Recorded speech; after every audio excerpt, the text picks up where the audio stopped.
If any of you live in Delhi or are going to Delhi, go to Humayun's tomb. And before you enter, there's a chabutra or platform on the left. Apparently, that's an execution platform. Everybody used to come to watch an execution like a picnic. And the Mughal method of execution was your head would be placed on a platform and an elephant would climb on it and crush your head. And see, this was meant to deter crime. But it used to be a picnic. You used to pack biryani and kebabs and go watch the execution of the day. If you go to the north near the Chinese border, for example, they would come up to you. They wanted pictures with you. They'd never seen a fat person like me before, so they wanted pictures of me riding on their backs. I don't know it. I guess, there's this racist trend in China where on your birthday, there are companies that will get African kids to hold up Chinese signs saying, "Happy birthday to Ranveer Allahbadia." Really? Yeah. And it's apparently a very exploitative industry. I guess I was, for those 2-3 days, I was their equivalent of the African kids saying happy birthday. Yeah. Wow. Yeah. Episode number 2 with Abhijit Iyer-Mitra. I highly recommend you check out episode 1 if you haven't checked it out already. Not that you need to check it out in order to enjoy this one, because this one's more focused on his Asian travels. This is a man who spent time in North Korea. He spent time in China. He's observed the world. He's observed geopolitics for the longest time. He's also one of the most educated people I've ever had on the show. He's also one of the funniest conversationalists I've had on the show. Always a pleasure speaking to this man. This episode is another dark tourism special. I'm sure you're going to enjoy it. AIM returns for episode 2 with Ranveer on TRS. Enjoy yourselves.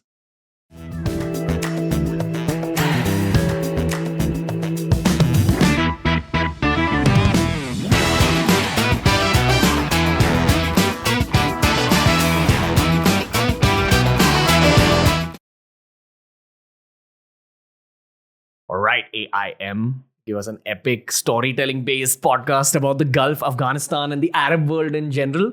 But you've traveled a lot. You said that you always take 2 vacations every year. One's a chill beach-style vacation, and the other one's a little up vacation. Yeah. So this is about all the up vacations. Okay, yeah. This is the up vacation podcast. Yeah, okay. North Korea. Yeah. Why? How? When? What? So, I didn't even realize you could go to North Korea. And I had this friend, Kim Wall, a lovely girl. And she, she was an intern at the EU embassy in Delhi. That's how we became friends when I moved back to Delhi 8-9 years back, more maybe. She was killed. She was apparently raped and killed. That was that very famous killing of that a Danish submarine inventor. He took her on his submarine between Malmo and Copenhagen, and he killed her, chopped her body into pieces and things like that. In the submarine? Yeah. When was this? This was about 4-5 years back. Really? Yeah, it became a big thing. So what happened was, on her Facebook, I first saw that she was in North Korea. I was like, damn, this is all the shit Kim and I used to talk about. And how the hell did she find a way to get there? And she went there without me. Right? And then she told me how to go there. And went there.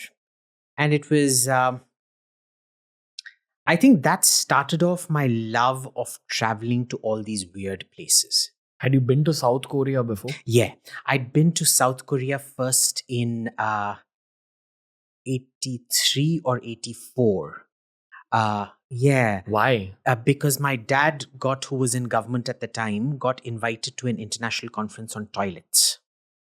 I don't know how that comes under the Comptroller and Auditor General's thing. I suspect he was lying because he was in the Defense Ministry at the time and he didn't want to tell me it was about something else. But I remember it as an international conference on toilets.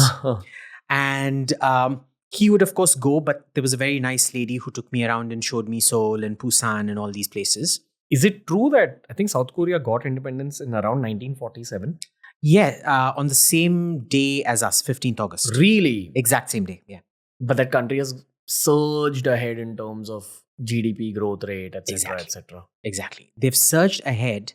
And it's, what's really strange is that till, again, 1979, the same year the Shah fell in Iran, South Korea was the basket case and North Korea was the shining star. North Korea had the second highest per capita income in Asia after Japan.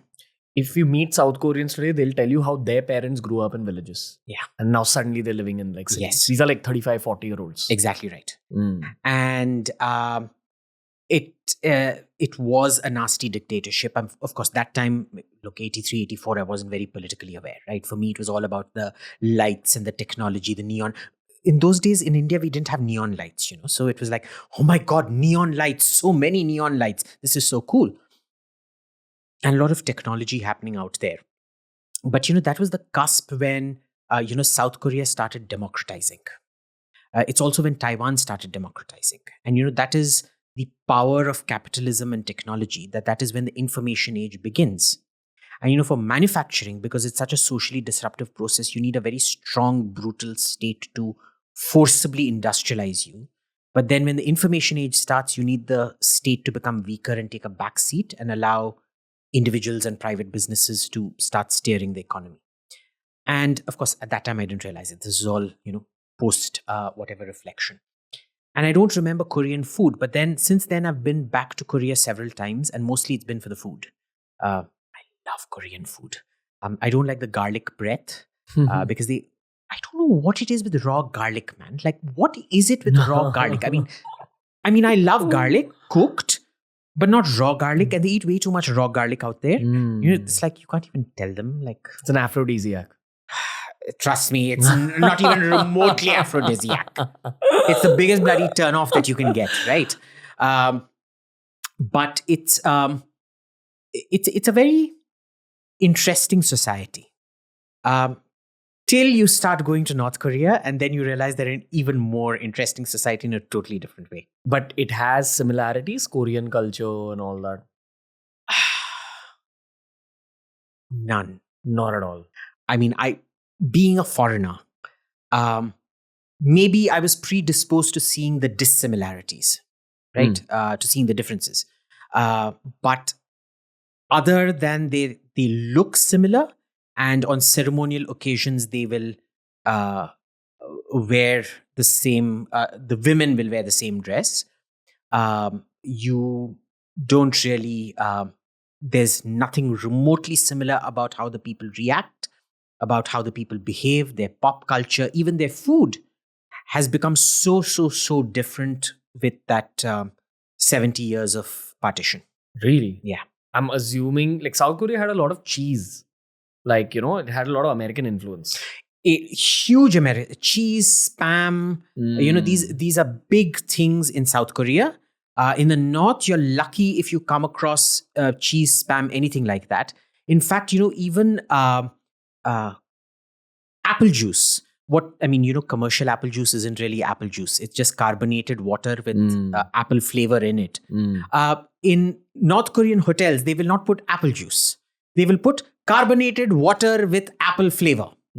Or their equivalent of Fanta is carbonated water with orange flavor. It's very... it's a brutally honest society in that way. Like... is it a society? Because it is. Did you see that Joe Rogan podcast about that lady who escaped from North Korea? She says some extremely morbid stuff. Like how when she was growing up, she saw her fellow students in schools eating rats, eating, like all sorts of like hardcore shit, rapes being very normalized, sexualization of women being very normalized. She painted an extremely morbid picture. Now she's gone on a bunch of American podcasts and the whole world knows about North Korea through her. Yeah. You saw the same stuff? Quite the reverse, actually. It's not as closed as I thought it was. Being an Indian, for white people, it is closed. When you're an Indian in North Korea, especially if you're like me and you know how to play up your Indianness and dress in kurta pajama, you get to interact with people without chaperoning. And you see a very different side. Now, I'm not saying that during the height of the famines out there, people weren't eating rats and things like that. But, you have to be my great issue with the Western media complex is they dehumanize and demonize regimes that they don't like in a way which I found is very different from reality. Like, the last time when we were talking about the Taliban, the Taliban I met were very, very different from the Taliban I'd read about. And that's why I went to Afghanistan, to see it for myself. Same in Iran, a totally different society from what you read. Same in Syria, same in Jordan. Same in Israel, not so much, because Israel does a lot of good projection of itself. Korea was like that. So, if you go south, closer to the South Korean border, people are much more scared. But you go to the north, near the Chinese border, for example, they happily come up, like in the south. When I went to buy something, this lady was so scared, she put her shutter down and hid under the thing because she didn't want to be seen talking to a foreigner. Really? Yeah. But in the north, near Mount Pektu, where dear leader was apparently born through immaculate conception and brought down to earth by a unicorn under a rainbow thing, they would come up to you. They wanted pictures with you. They'd never seen a fat person like me before, so they wanted pictures of me riding on their backs. I don't know it. I guess, there's this racist trend in China where on your birthday, there are companies that will get African kids to hold up Chinese signs saying happy birthday to Ranveer Allahbadia. Really? Yeah. And it's apparently a very exploitative industry. I guess I was, for those 2-3 days, I was their equivalent of the African kids saying happy birthday. Yeah. Wow. Yeah. And they would talk to you. I could have conversations with them. The chaperone wasn't so concerned about me because this was an organized group tour. The chaperone would go ahead with all the white people. And different rules applied to the brown people, which was to say there was only one. I mean, for some reason, Indians don't want all these experiences. They want what can be what is Instagrammable. We went to see Switzerland, we went to Milan, to a fashion show in Milan, to the Prada show in Milan, we went to the Colosseum in Rome, but nobody wants to go to North Korea or Iran, places like that, right? So rare to get a brown person, especially dressed weird like me, or in their eyes weird like me. And huge amount of just going out and talking to people without a chaperone with severe language limitations. You will find people who can kind of speak English, but except in few places where I did see signs of malnourishment, people were pretty damn well nourished. Really? Yeah. But, for me, North Korea was much more a reflection in India. It brought home a lot of horrible truths about India than it did about any other society. Like, for example, so, we went to pay our respects at the mausoleum of Kim Il-sung and Kim Jong-il, the first two leaders, a father and son. And they're embalmed and preserved. And, you have to do, like in a temple, you do the circumambulation. You have to do that to them. And at the feet, you first bow 3 times. Then on the right, you bow 3 times. At the head, you bow 3 times. And then on the left-hand side, you bow 3 times. And, when we were coming back, there's a long escalator. I thought there was a group of midgets coming. I literally thought it was school children. I thought it was school children, little primary school kids. It wasn't primary school kids. These were fully grown adults who were midgets. They were a foot and a half shorter than us, all built like bodybuilders. And it turned out this was a delegation from Hamgyong province. Now, Hamgyong province was the famines in North Korea. Some of them were natural, some of them were targeted punishment. Because they rebelled against the leadership? Not rebelled as much as chose a capitalist path. Wow. They chose to sell their produce on open markets. I'll come to that part. So what happens is, I'm like, who are these people? Like, is this, I've seen midgets in society, but how do you have a whole collective of midgets? Is this like the North Korean Association of Midgets or whatever? No, this is a delegation from Hamgyong province who, because their childhood was during the famine, there was severe stunting. And they are now extremely well built because after the period of collective punishment was over, the North Korean government introduced a program of a Tetra Pak each of soy milk. And so they got their protein supplements and whatever. And, I kind of got talking to my guide. I mean, she had her guard lower down with me than with, I guess, the white people, brown privilege. And the thing is, and I also knew a bit about the famine. And it so happens that, in Hamyong, there was this period when Kim Jong-il, number 2, he said, we're going to liberalize. You don't have to sell your products to the state. You can, if you grow and there is excess, you can sell it by yourself. And when they came out on the streets, Hamyong was the most agriculturally rich province. So they all set up carts and started selling vegetables vegetables or chicken or pork or whatever on the street. And it turned out to be a ploy, because dear leader wanted to see if you actually had imbibed the teachings or if you're only pretending to imbibe the teachings. This was like Mao Zedong's "Let 1,000 flowers bloom." He said we shouldn't control thought. Let 1,000 flowers bloom, let 1,000 minds speak. And everybody who spoke was then executed.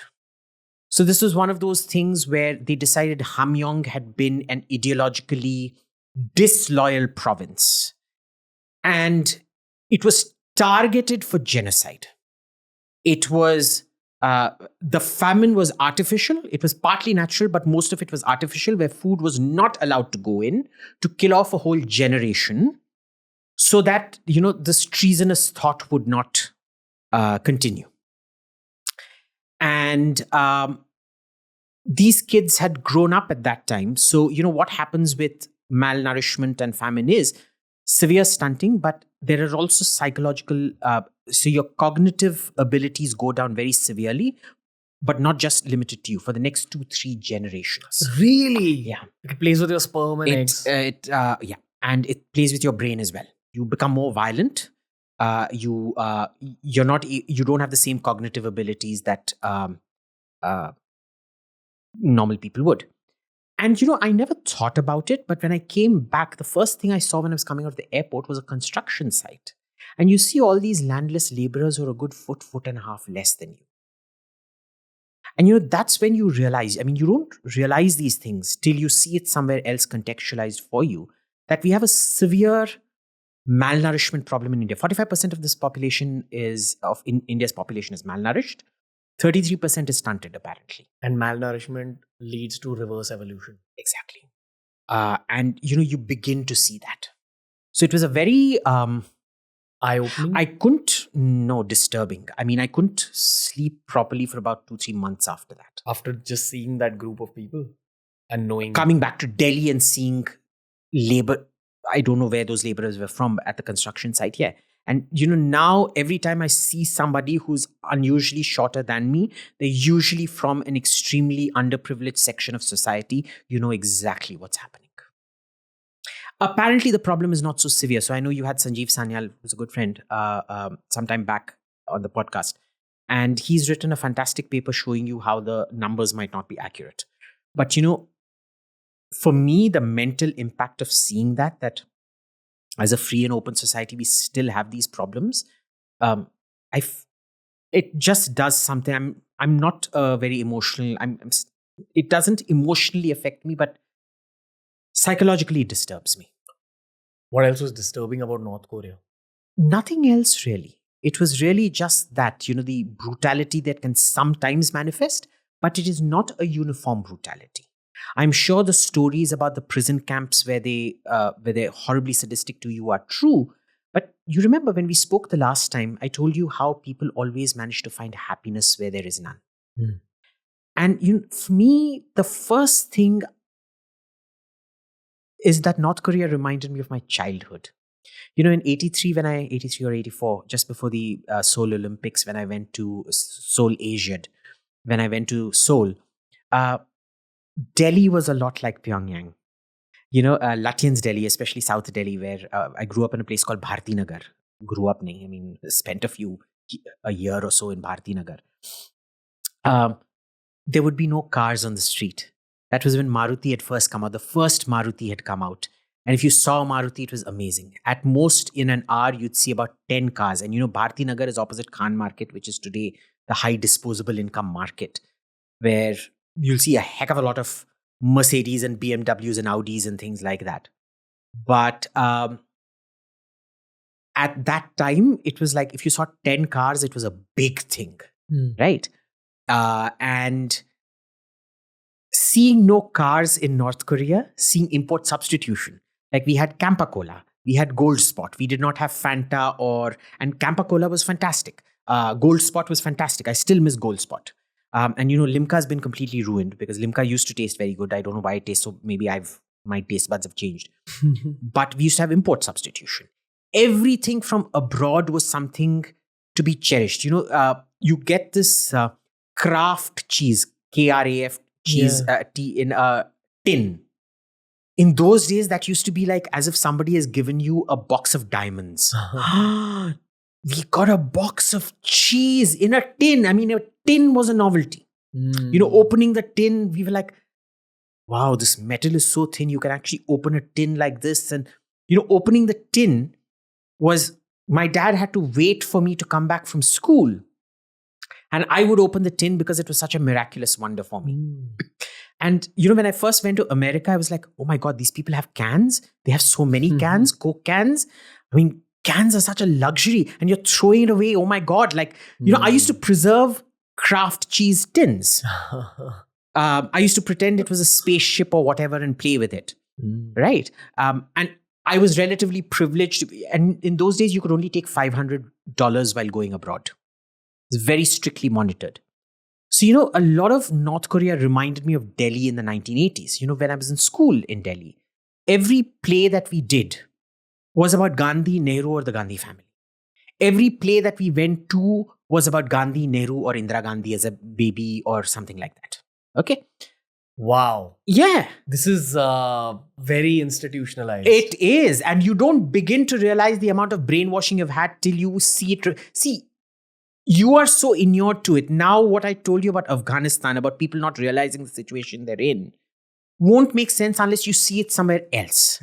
I had Vikram Sampath on the show a couple of days ago. He was talking about how in your textbooks in the 70s and 80s, you all were taught about Russian stories like Rasputin. Yeah. And you all had Russian references. Yeah. I don't remember having any Russian references. So, there was this magazine. The first magazine I got published in when I was about 7-8 years old was this thing called Junior Quest. And it was a kids magazine that was modeled on Soviet propaganda kids magazines. And the cartoons in that were all from Russian cartoons. They were very high quality, but they were all Russian cartoons translated into English. Not Russian, Soviet cartoons translated into English. We should, because, Soviet cartoons always had a social message. Right. They weren't just for the sake of fun. It was... You look at the amount of sort of Soviet influence that used to go into us, or the deification of a family, almost a sort of demigod level of glorification of the family that used to happen. It all, North Korea brought all those, and you've forgotten all these things. North Korea brought that back in a very, very hard way. In a good way also, but... Can't relate, but I'm enjoying relating. Yeah. I mean, I was born after the Cold War. I'm showing my age. Yeah, you're basically saying you're an old man, old fart, but that's fine. I know. I mean, it's cool. Like, I feel 80s Indians have lived a very different life, man. Yeah. I mean, think of it this way in technology terms. You had to wait 2-3 months to get a phone. Okay. And a phone used to be this big box, and it used to actually have a physical lock. Because phone calls were super expensive. And if you didn't want your kids to be talking on the phone because it was so expensive, you actually locked the phone. And you had to be very quick with your STD calls, which people have forgotten what an STD call is. It's not sexually transmitted disease. It's a state trunk dialing syphilis. Hey, sorry. Yeah, Herpes. It was, to call from Delhi to Madras was an STD call. And it used to be super expensive. Like, 1 minute would be like 50-60 rupees, which was a huge deal in those days. Right? 50-60 rupees, you could finish your entire grocery shopping for 50-60 rupees. ISD, you had to place trunk calls. You had to call up and say, I want this number called, and then they'll call you back when. And you actually had this phone alarm system. You could call up the central exchange and set an alarm for 6:30 in the morning, and you would get a call at 6:30 in the morning. Things like that. We've gone from there to mobile phones today. And when I was growing up, the only person that had the level of word processing and communication power at that time would have been the President of the United States of America. Right? And it would have involved thousands of people. It would have probably filled up what our mobile phone can do today. And I've seen this in my own lifetime. When I was a kid, would fill up 2 buildings. It would fill up 2 Antilas worth of equipment. Okay. People have forgotten about computers. I remember the first computer I saw, each alphabet had to be punched and then fed in. It wasn't typed. There was no type interface. And we're in the era of ChatGPT now. Yeah, man. Horrible. I hate ChatGPT. The worst program I've ever used. Well, but it will change. No, it won't. Because it's artificial learning, if it's mostly morons contributing to it, it turns into a moron. So it's not going to get better, it's going to get worse. But won't it be getting data from the whole world? Yeah, and it's learned to lie already. It's been making up stuff about people. A lot of my friends have conned it, saying, find Mr. MVS TB Subramaniam, who was my grandfather. It'll say, I found nobody.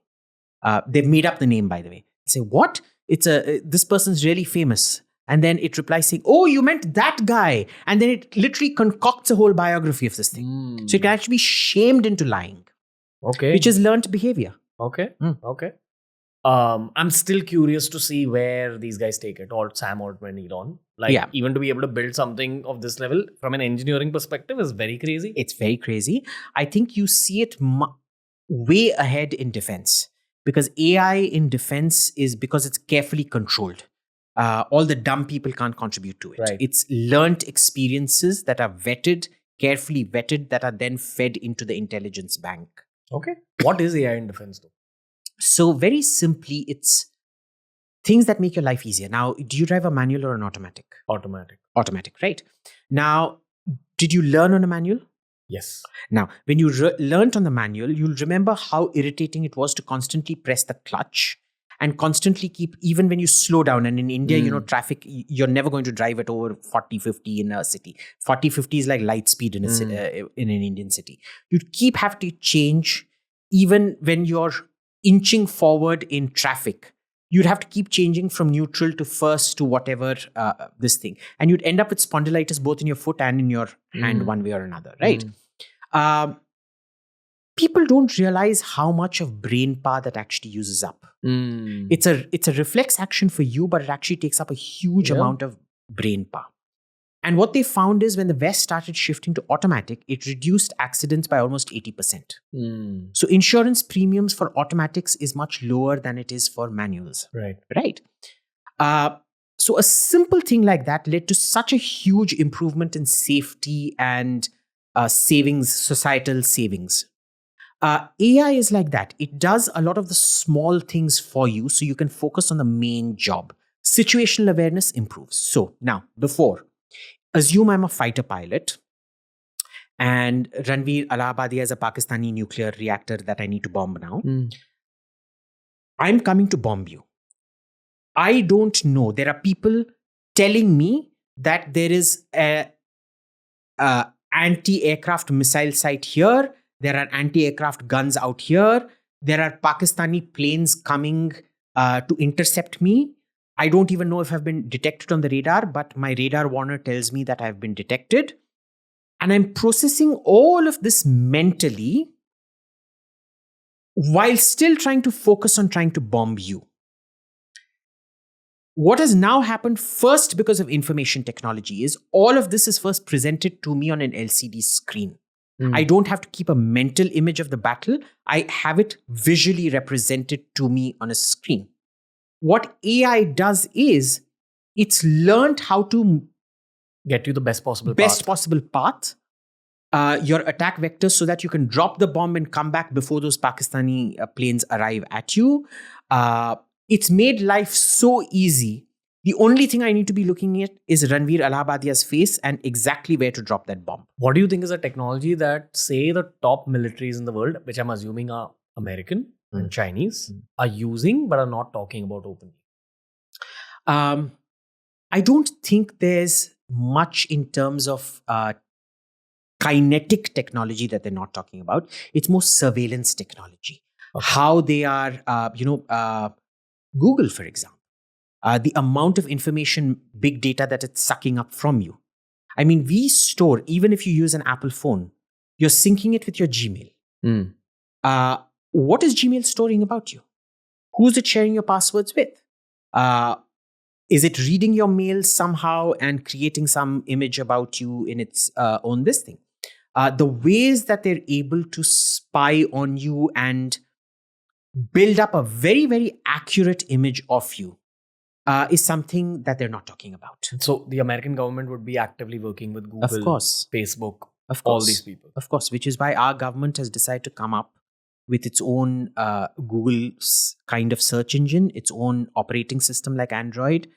We've already made payments independent of the West. So, that's a huge thing. So this UPI is a massive thing. I think people don't realize how, people realize how convenient it is, but they don't realize how liberating it is as well. Because any day, if I had to be spied on, like you will always be spied on. I'd much rather the Indian government spied on me than the American government spied on me. I think the future of humanity is entirely going to be about being spied on. Yeah. It already is. The present of humanity is that. We just don't talk about it as openly. Right? Yeah. And even if it's not people who are spying on us, it's algorithms who will eventually give their own access to the people that own the algorithm. Exactly. And the second thing that they're not talking about is electronic warfare. So things like jamming. The way they're able to pick up on signals and the very exotic sort of counter-frequency jamming and misinformation that they're able to feed you with, false images. They can actually create the image of an aircraft attacking you when there's no aircraft attacking. Wow. As in your on systems, your radar. On your systems, on your computers and everything. Okay. So those are things that are very black. They're not discussed very openly, but they exist. And we know they exist. We just don't know the extent and depth of it. Like Area 51. Yeah. See, you have that image of an alien out there, I guess. That statuette. But I don't believe aliens have visited Earth. Okay. I fundamentally believe that alien contact will be hostile. Why? Because it is usually a warlike race. War leads to innovation. One book that I recommend to everybody is Ian Morris's War, What Is It Good For? You're saying that a civilization progresses through innovation, which happens usually during war. So it's likely that alien civilization would have been at war for a long time before they advanced. And would be very aggressive. We like to think of ourselves as very benign. America has caused so much death around the world. Be it in Libya, destroying a stable Libyan government and turning it into a civil war zone, destroying a relatively stable Syria, all in the name of human rights and turning it into a civil war zone, destroying Iraq and turning it into a civil war zone. But Americans fundamentally see themselves as good people trying to do good, which I believe they are trying to do good. These people, when they come, will possibly be trying to do good, possibly, may not be. They might be like the Klingons who want to fight unto the death and destroy you kind of thing. But I don't think it'll end well for us. Okay. Man, I have no opinion here. Because I've heard too many astrophysicists, like Michio Kaku was on the Joe Rogan Experience recently. He gave a very cool image about futuristic civilizations. These like aliens, even if they're like 500 years ahead of us, they've already discovered quantum computing. They've already gone beyond that level of man-machine interface, all that. Look, they'll discover us for sure before we discover them. And this isn't science fiction. Just pure statistics should tell you that there should be lots of life in the universe. And pure statistics should tell you that a lot of life should be way ahead in terms of evolution and technology than you are. We will be discovered. I would rather be in a state to discover them than be discovered. Because the discovered historically do not fare well. The discoverer usually fares better. Yeah, fair. Like our only gauge for outcomes is human history. Yeah. Spoke about American history, spoke about Syria. You've also spent time in Syria. Yeah. We're going to switch into talking about Syria. Okay. Why did you choose to go there, dude? Like, I have two impressions of Syria. One are the ISIS videos that used to be viral on WhatsApp about 10 years ago, where they'd show beheadings and all that. Yeah. And the second is meeting Syrians all over the world who are working in hospitality usually for some reason. I don't know why. Yeah. Or maybe that's why you end up meeting them. Yeah. Very good looking people again. Yeah. And they're almost embarrassed to say they're from Syria. These days, when I used to meet a lot of them in Australia or America or whatever, or in Syria proper, they're not even remotely embarrassed. They weren't. I don't recollect having experience since the civil war started, because all my visits to Syria were pre, and that was the last one was about 2006, when the Israelis started bombing Lebanon, South Lebanon, and we all had to get evacuated. Like, you were part of the evacuation? Well, I got evacuated to Cyprus. Really? Yeah. Why were you in Lebanon, dude? I was in Syria. Oh, okay. But the university said, you can't be there. You have to get evacuated because our insurance doesn't cover you. What I were was you still studying? I was doing my international relations at that in time. Syria? No, in Australia. But I was doing a semester at the University of Damascus learning Arabic. I never learned any Arabic. Yeah? I got to know lots of Syrian men in the biblical sense of that word, but I did not. I learnt to swear profusely in Arabic because, I think learning a language, you first need to learn all the Galis. swear words. Yeah, absolutely. Okay. What was Syria like before? Amazing. I think it's my favorite country in the Middle East. So, like we discussed the last time, I find Iranian food very dry, and the excitement goes off after about 2 to 3 days. Syrian food is, I think it eclipses every other Middle Eastern cuisine. Turkish cuisine is on a big high these days. I think Syrian food is much more sophisticated than Turkish food. It's more sophisticated than Lebanese or Israeli food or Jordanian food or Iraqi food even. Very cultured people. There is so much history concentrated in that area. And, people don't realize historically, there were 3 cities in which today you think of Syria and Iraq as 2 separate countries, right? But historically, there were 3 cities in which the power of the Middle East revolved around: Damascus, Aleppo, and Baghdad. And Baghdad, of course, historically, all these cities are thousands of years old. We think of Baghdad as an Arab Muslim city, but people tend to forget that Tisfun, which was the Sassanid Persian capital, had been the capital of the Persian Empire for a few hundred years, way before Islam was even born, right?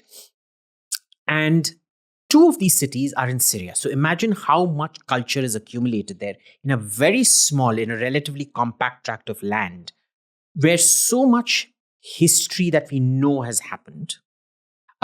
So many people that you talk about are, you're walking where Mongol armies came, where Turkish armies came, where Jesus probably walked, things like that, which is very humbling. There is so much culture out there. There is so much architecture out there.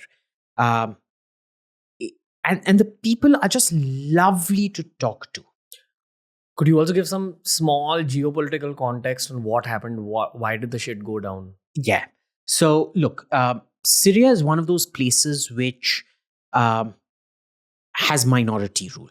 So it's largely a Sunni majority, but you have this a very powerful Christian minority and a very powerful Alawite minority. And the Alawites are a Shia sect of Islam.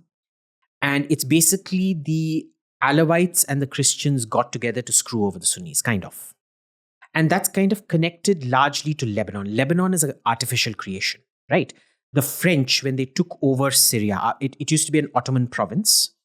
And at the end of the First World War, when Germany, Austria, and Turkey were defeated, the Ottoman Empire was defeated, Syria became a French province. And there was a large concentration of Christians in coastal Syria, and the French wanted to create an artificial Christian majority, which is how they created Lebanon. Right? So there's a lot of this artificial carving up of states going on out there. But anyway, what was left was a Christian and Alawite majority who anyway controlled the businesses and things like that. Very rich, very enterprising and things. Generally, if you're a minority, you tend to, not all minorities, but several minorities tend to do much better. And they've been in control for the last 30, 40 years at least, starting with even before Bashar al-Assad, who's current President Assad's daddy. And brutal, I mean, they're not nice, I guess. I mean, that's not a region where you turn the other cheek, which is why when people tell me that Jesus asked, if you get slapped, turn the other cheek, I find that very hard to believe. Anybody who's in the Middle East will tell you it's not a turn the other cheek kind of society. Nasty but effective, very secular. They're a conservative society, but there is a lot of open talk of Islam. But, again, the problem is, I have to give you so much context to this because the belief is that if it's a Muslim country, it's a closed country. Syria is not like that. They're very modern people, right? Women would walk around in skirts and things like that, right? Women wouldn't cover their hair. It was a dictatorship, of course. You couldn't say things about the ruler and so on and so forth. But my impression of it was always glorious. You could have fantastic historical conversations. You could have, you were literally never more than about an hour or two drive away from some fantastic piece of history. A lot of which has been destroyed now. Not completely destroyed, surprisingly. Okay. History has a way of surviving. Okay. So even when the Taliban, first Aurangzeb destroyed the Bamiyan Buddha's faces, then the Taliban destroyed what was left of the Bamiyan Buddhas, but you still have the two, the niches that were carved into the thing. So you still have a sort of, there was limits to what they could destroy. Okay. What went down? What went down was really climate change. People don't realize this. We spoke about Aleppo and Damascus. Damascus is in the south. It's always been the southern power center. And Aleppo, or Halab as it's called, was the northern power center. Always in direct competition with each other. Vicious competition with each other, historically. Because the minority and majority? No, this has generally been that when you have two big cities that are both economically very powerful, they create the governor. If one conquers the other, the governor of the other always gets too big for his boots and rebels against this one. Right? Okay. Because they're both kind of city superpowers in their own right. What happened was you had a prolonged period of drought in the north and in the Sunni north. And there was a massive population movement that happened because of the drought from the north to the south, which completely upset the demographic balance and things like that. Resource competition, demographic balance disturbed, a lot more. And when you're not doing very well, these identity begins to matter. Before that, there was a lot of intermarriage between Sunni and Alawite, things like that. They really didn't care about these things. It started mattering afterwards. And so when things go from bad to worse, and when the Arab Spring starts off in Tunisia, spreads to Egypt, and they overthrow the Egyptian government at that point, Hosni Mubarak, here they think they can pull this off. False hope, or maybe real hope. They didn't think it was false hope. They thought it was real hope. Now, with the benefit of hindsight, we can say it was false hope. Led to a nasty crackdown by Syrian security forces, which was expected, of course. And then a lot of foreign interference to convert it into a full-blown civil war. And at that time, the Sunni countries, Turkey, Saudi Arabia, Emirates, were all invested in turning it back into a Sunni state because the Alawites are a Shia sect. There's lots of different opinions on this, but they were the primary launching base for Hezbollah, which is the Shia Lebanese organization mostly fighting Israel, technically, but mostly trying to carve out a Shia supremacy within Lebanon, supported by Iran. And nobody, well, like we discussed, the Saudis and the Emiratis and all the Sunni states don't like Iran because they're Shia. And they wanted to get rid of Assad because he was too dependent on um, Iran, too close to Iran. If you can bring a Sunni power out there, let's do it. Okay. What was America's narrative about interfering? Again, democracy, liberty, all those. Like, I'm at the stage right now where if an American says freedom and democracy, I'm kind of getting ready to punch them in the face. I never want to hear an American say freedom. I love America. I mean, but the moment they say freedom and democracy, it's just really irritating because this guy is lobotomized. He's never had an original thought. He's just been brainwashed on whatever shit he's been taught by the state, and he's just regurgitating talking points. what went down after? So I'm assuming that there was a long standing battle between the rebels and the security forces. So after that, it was basically a nasty civil war, right? The Sunnis gathered up against the sort of Christian Alawite ruling class, and that got interspersed. You remember we spoke about how Paul Bremer screwed up things in Iraq and turned all the Baathists who was very secular, even by Indian standards, into terrorists effectively. They started migrating into Syria, training up these guys to create the state that they lost. Because Iraq was a Shia majority, but with a Sunni ruling class. Saddam Hussein was a Sunni. And so they wanted to recreate that sort of Sunni state, except here it'd be more legitimate because Sunnis are in a majority. And you had people who were Baathists, who were meant to be secular, turning into ISIS and Al-Qaeda. And these people used to be, rolled out at 5-star hotels in Paris and London saying, oh, this is secular. I mean, there wasn't anything remotely secular about these people. They were real religious obscurantists, nasty characters. What is this Paris thing you said?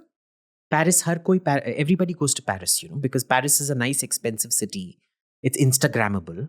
So all these rebel conferences usually happen in Paris or London. Because, this rebellion business, it's a business. Okay?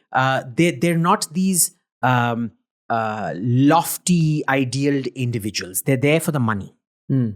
And what they're looking for is basically business class junkets, some fame, staying in the famed hotels of Paris and London, drinking champagne, schmoozing. Usually those intelligence agencies ply them with prostitutes of any denomination that you want. And that's what happens out there. So every time the West says that this is a great dissident leader or rebel leader, I'm like, yeah, give me a break. Nobody even knows who this guy is. Okay. What went down in the next 5 years? So what went down was everybody interfering out there. So that after the security forces cracked down, there's a point of no return. Like we'll keep abusing each other, but then finally when I throw the punch, that's when our friendship ends, and then it's just all downhill from there. And this was everybody else coming in, supplying the other party with arms, destroying the balance of power. Had nobody interfered, maybe Syrian forces would have gained control of the situation in about a few months to a year. But because everybody started supplying these so-called rebels with arms and things like that, direct military intervention. Turkey used to keep coming across the border, sending its tanks and fighter planes to shoot down Syrian aircraft. To shoot down the Syrian military? Military. Okay, so they were also supporting the rebels. They were totally. I mean, Erdogan is the biggest father of Al-Qaeda. Eastern Turkey is like everybody who fled from Afghanistan or Iraq landed up in Eastern Turkey, Anatolia, and turned it into Al-Qaedistan. It's the nastiest characters you can get, you will find out there. And all this is in the last 15 years. Yeah. Since 2011, actually. So in the last 8-9 years. And suddenly people who are Al-Qaeda, nasty terrorists who did 9/11 became moderate Muslims who seek peace. And Syria couldn't retaliate against Turkey because Turkey is a NATO member. If you hit a NATO member, that is a collective declaration of war on all of NATO. So they were just taking the bullets from Turkey. They had to. They had no other option. And that is why it has continued for so long till the Russians came in. And so the Russians decided enough was enough. And this shows you how badly Putin miscalculates. Putin thought that the West shedding crocodile tears for Syrian refugees, because remember, that became a huge issue. There were about 2-3 million Syrian refugees who went into Europe. He thought that they genuinely wanted a stable Syria so that all these refugees could go back home. They didn't realize it was a game it was a geopolitical game. He's quite naive in this way. So he actually decides to intervene in Syria and stabilize the situation in favor of Assad. And Europe and the West just goes apeshit at him. He genuinely thought the Europeans would be grateful. All my friends in the Kremlin thought, they were surprised at the European reaction. They're like, look, we're trying to help you guys so that more refugees don't come. And that's not the way Europe saw it. Right? And but once Russia goes in, see, Turkey and Israel will bomb Syrian planes and Syrian soldiers. They won't dare bomb Russian planes and Russian soldiers. Turkish planes did shoot down 2 Russian aircraft, I think 5-6 years back, just immediately after the Russian intervention. And that became really nasty because both those pilots parachuted out. They were shot, captured, tortured by ISIS or some Al-Qaeda related moderate secular rebel groups on camera. And it took the Ukraine invasion to set relations between Turkey and Russia, well, even before they change alliances very quickly, to set that right. But Russia's intervention is what brought stability to Syria. Why do we see so many videos of human beings being burnt and their heads being cut off? Is it propaganda? Yeah. A lot of it is propaganda. A lot of it is propaganda. And it's not new. It's historical propaganda. It's just the same old methods done with new visual mediums like cameras and WhatsApp and high production quality. Earlier, it used to be newspapers and gossip. And even before that, when Genghis Khan and the Turks used to do it, it used to be as simple as chopping off your heads outside the city walls and putting it on the spike. Or public torture. I don't know if people know this, but when you go to Humayun's tomb, have you been to Humayun's tomb in Delhi? If any of you live in Delhi or are going to Delhi, go to Humayun's tomb. And before you enter, there's a chabutra or platform on the left. Apparently, that's an execution platform. Everybody used to come to watch an execution like a picnic. And the Mughal method of execution was your head would be placed on a platform and an elephant would climb on it and crush your head. And see, this was meant to deter crime.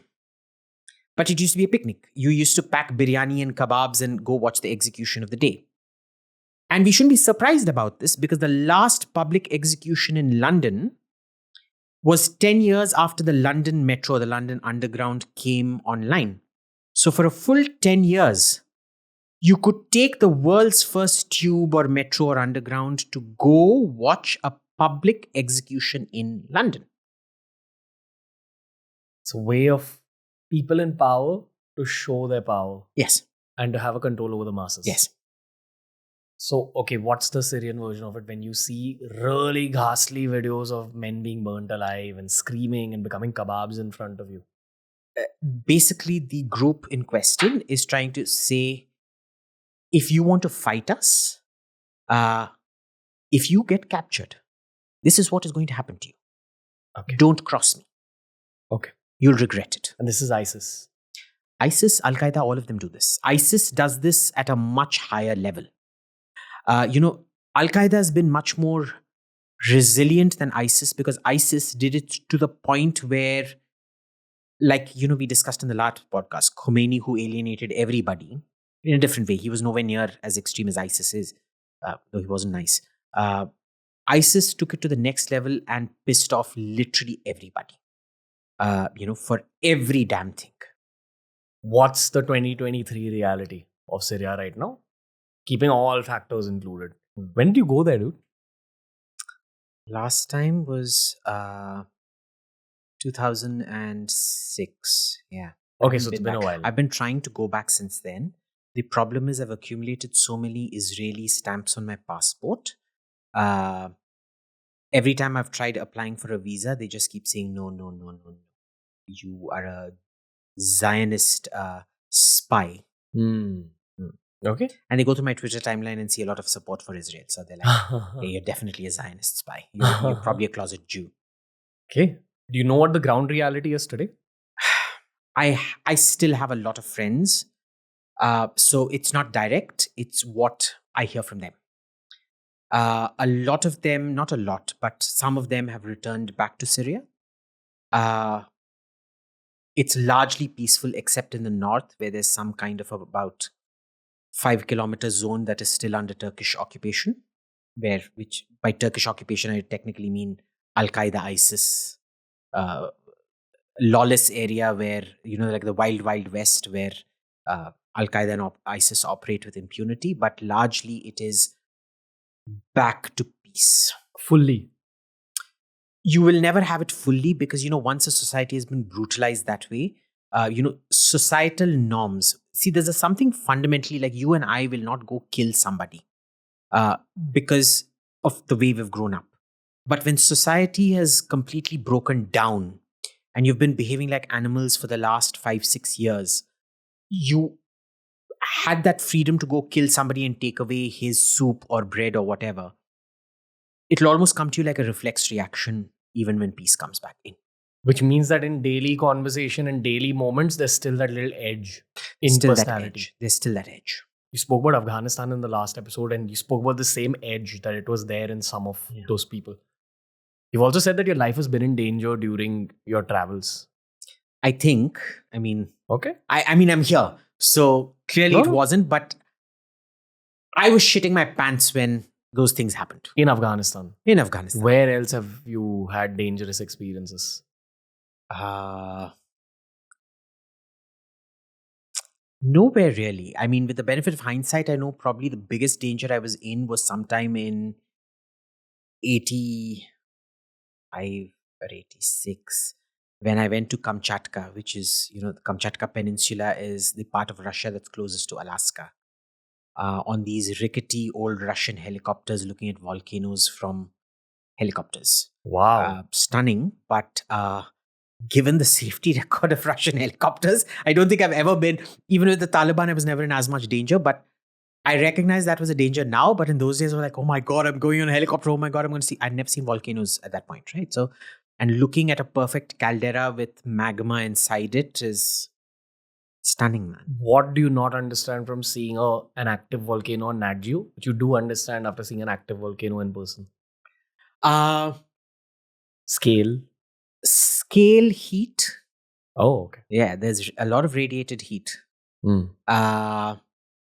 It isn't like the cartoons because, I think there's light and image processing done in Nat Geo videos, which you probably don't see out there. I think the closest I've been to a cartoon depiction, a Disney depiction of a volcano was in Turkmenistan. In the desert, there's this place called Darwaza, which is exactly what it sounds like in Hindi, a door. It's called the door to hell. And what it was a mining experiment gone wrong. They hit a piece of natural gas and it blew up inside. It created an artificial volcano. Of course, it's not a real volcano. It's a man-made depression, which is constantly on fire. It's been on fire for the last 30, 40 years. And it actually generates its own thermal currents. So you can't fly drones over it and things like that. But since then, I've walked up pretty close to a volcano, Mount Etna in Sicily. That wasn't as exciting as I thought it was. Looking at it from a helicopter where you're high enough to actually go over the absolute center, totally different experience. You can visualize yourself falling in? Yeah, constantly. I have huge vertigo issues. I constantly, it was like, what will happen to my body when it hits lava? Yeah. It touches lava. Yeah. Will it just dissolve?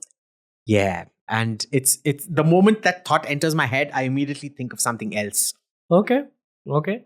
Let's think of the cold now. Yeah. You said you've experienced minus 30, minus 60 degrees. I think the coldest I've been is about minus 26 or so. Okay. Minus 26, minus 30. Something. In Russia? In Russia. And you went out seeking that? Yeah, I went out seeking that. I'm going to go out seeking minus 60 sometime next year. Where? Or end of this year. A place called Oymyakon. It's the coldest place on earth. Um, and but the natural coldest place that I've been to was also in Russia, well south of Oymyakon, so warmer, closer to the equator. I mean, relatively closer to the equator, um, in Yakutsk, which is this far eastern Russian city, which gets very, very cold. But it was minus 26, and my memory was that you had to wear goggles because the water in your eye would freeze. You had to wrap up everything. And every time you'd enter a building or get out of a building out there, they were going on the Trans-Siberian Railway, but every time you went into a building or got out of a building, you have kids, doesn't matter, shot of vodka because it warms up your body. Right. Mm. Pleasurable. Yeah. Unless your eyes freeze over. Your eyes freeze. And you have to keep a muffler around your mouth because your lips will then stick. You can't lick your lips because if you lick your lips, they will literally stick and then it'll tear off parts of your lips. Why do you want to go there again? Because it's been like 30 odd years. I mean, I think the last time I experienced that kind of cold was when I went to the Great Wall some 9-10 years back. We went to a different part of the Great Wall and it was like minus 13, 14. I'm like, yeah, isme maza nahi aaya. This wasn't fun because, it was just normal cold because when you're wrapped up, when you've got your layers on, unless it's like minus 30, 40, you're not really enjoying it. It's not BDSM enough. Yeah, it's not BDSM enough. It's not like, it's like having a social drink. It's not like going out on a bender to get drunk. Okay. I mean, you're not really drunk unless you don't remember what happened the next day and you vomited over your friend's house, their bed sheets, their carpets and everything, right? So many more questions.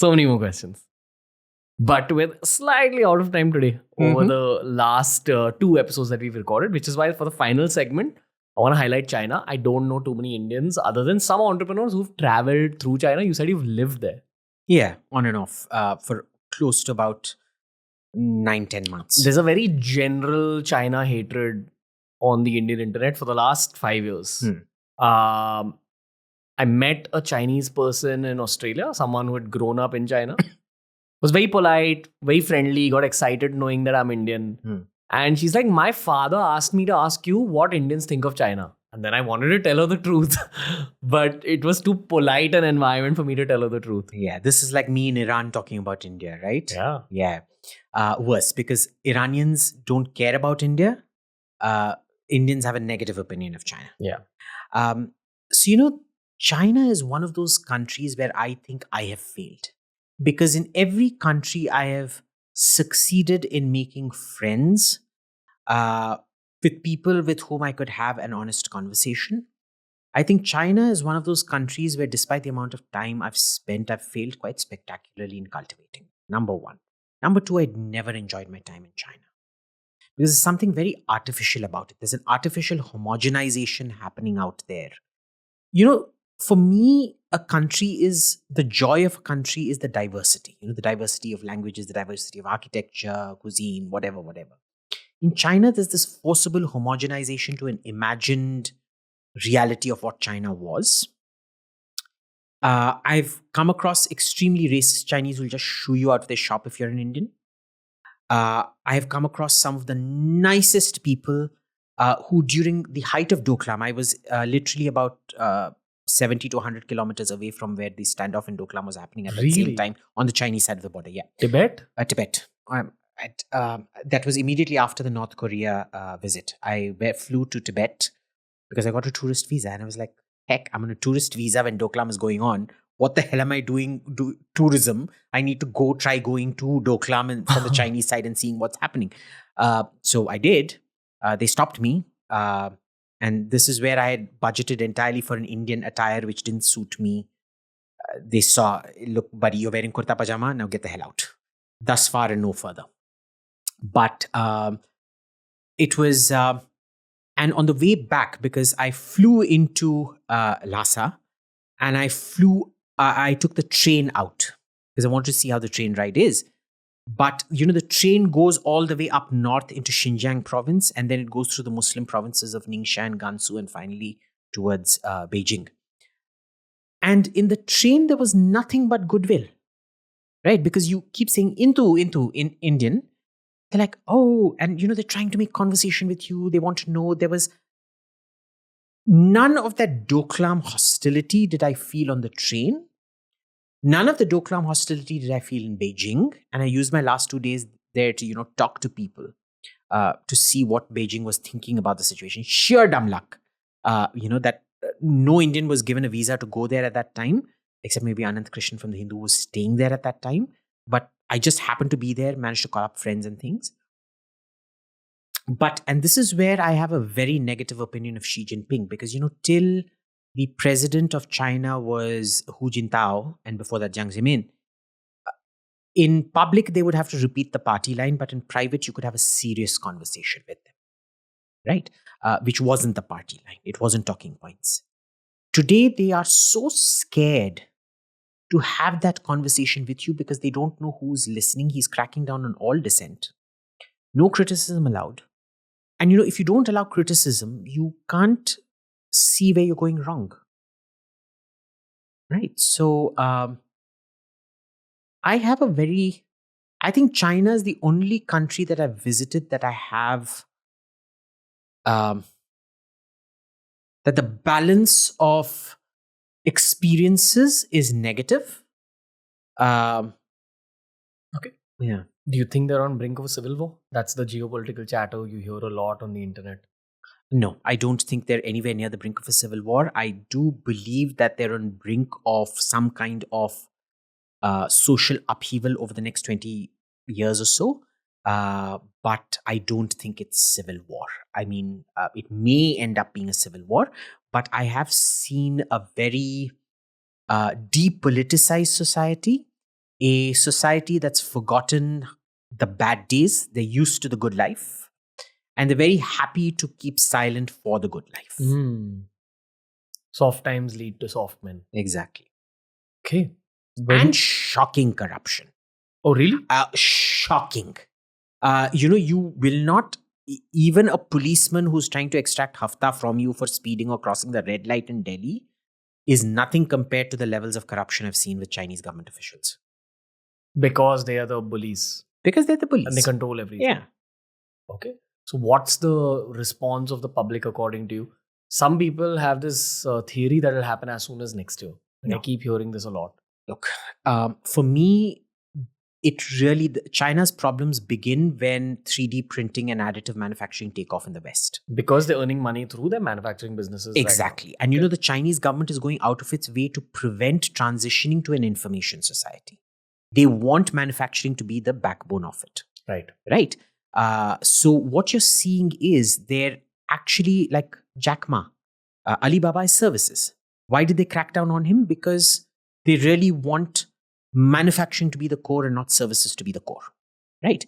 Now, what ends up happening out here is that what is the easiest thing to start 3D printing and additive manufacturing? It's first the toothbrush, right? Which is just plastic with bristles on it. Plastic stick with plastic bristles on it. Then it becomes a tube light, which has a metal piece, a glass piece, and a tungsten piece in the center. And then the higher up the value chain you go, the longer it takes to start 3D printing it, right? And China, a lot of its business is the low-end manufacturing, which is also getting offshored.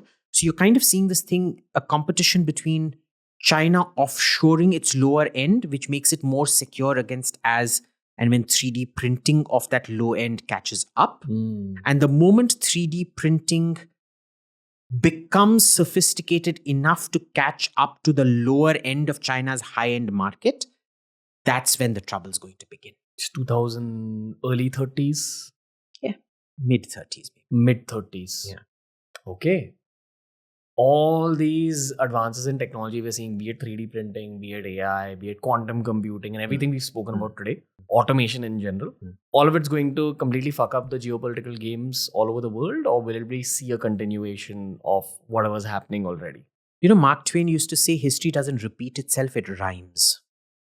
Wow. Yeah. Wow. So it's like that. It's going to be variations on a theme. It won't be the same thing, it'll be similar things.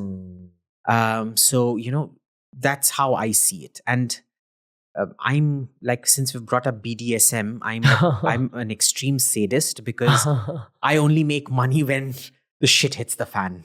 Okay.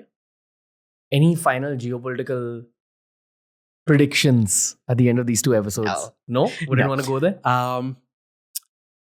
No, not really. Okay, the one big prediction I'll make is we will not see Chinese paramountcy.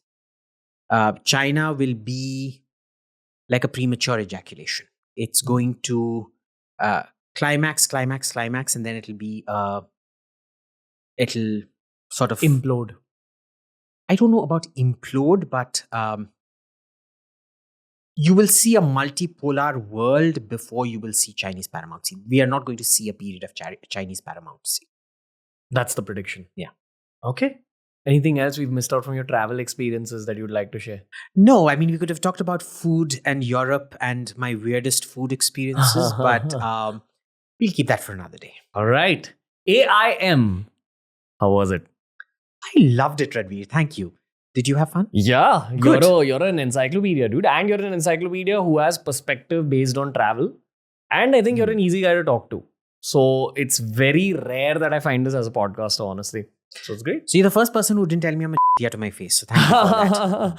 Who tells you you're a shooter? Everybody. Really? Have you seen my timeline on Twitter? They're like, tu hai, tu ganja hai, tu takla homo hai, tu gandu hai, this, that, blah, blah, blah. So I'm like, yeah, cool. No, I think that's just Twitter's effect on everyone. Yeah. I had Palki Sharma on the show and she said that, we all get so affected by Twitter without understanding that's a very tiny segment of humanity that's on Twitter in the first place, and even tinier segment of India. So you really can't take it that seriously. Yeah. I mean, I don't take it seriously. I actually enjoy being called and things like that on Twitter. So it's like, fine. That's the BDSM again. Yeah. Stepping in. Okay. Probably one final question, man. What are you liking about the world of podcasts? Do you think, because you've also been on Arnab's debates, etc., you've been a part of traditional news media in some ways. I know too many people my age don't watch the news anymore. I don't have a TV.